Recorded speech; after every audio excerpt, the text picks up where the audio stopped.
বস্তি না, আমি অনেক কামাই করে অনেক খরচ করছি আল্লাহর বস্তির জন্য। তো 3000 টাকা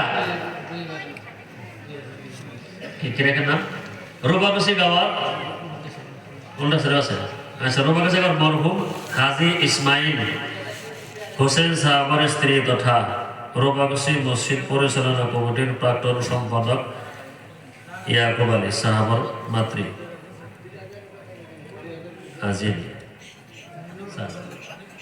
মাশাআল্লাহ, জাযাকাল্লাহু তাআলা ফিদ দারাইন। মুরব্বি 2000 টাকা ছিল, আর 1000 টাকা ক্লিয়ার দিয়েছে। মাশাআল্লাহ। রোবাগসি গ্রাম থেকে দিছে যে হাজী ইসমাইল সাহেবের স্ত্রী, উনি 3000 টাকা দান করছে। আল্লাহ ওনার দানকে কবুল আর মঞ্জুর করে নিক। আর একটা আছে যে সাফরাগাঁওর জাহার পাম,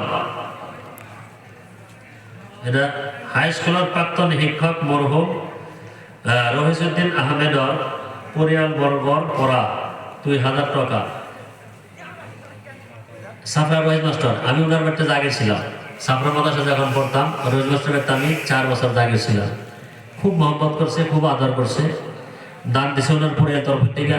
ওনাদের পরিয়ালের সদস্যদেরকে ধন্যবাদ জানাইছি।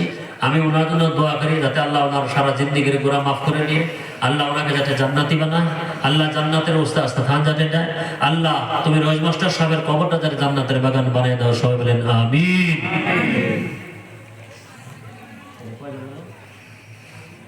ছয়জন না, এই দুজন দিয়ে কয়জন হইল? না তো বেশি হয়েছে,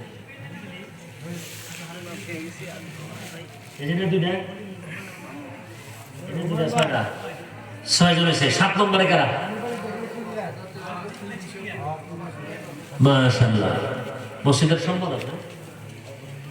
আচ্ছা, অভ্যর্থনা কমিটির সম্পাদক তারা মিয়া ভাই খুব মতো জড়িত, কবরস্থানে এদের মধ্যে সব জড়িত আছে, বিভিন্ন কারণে জড়িত থাকে। ধর্মীয় কারণের সময় আল্লাহ কোন কাম কোন সময় পছন্দ করে, আল্লাহ পছন্দ হয়ে যাবো যে কোনো একটা নেক কাম ছিল আল্লাহ মাফ করে দেব।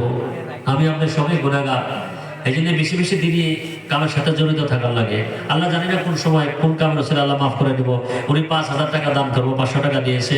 আল্লাহ ওনার দানকে কবুল করুন। ওনার মুরব্বী আত্মীয় স্বজন যারা কবরে চলে গেছে, আল্লাহ এই দানের রসুল করে তাদেরকে জান্নাতি বানিয়ে দেন।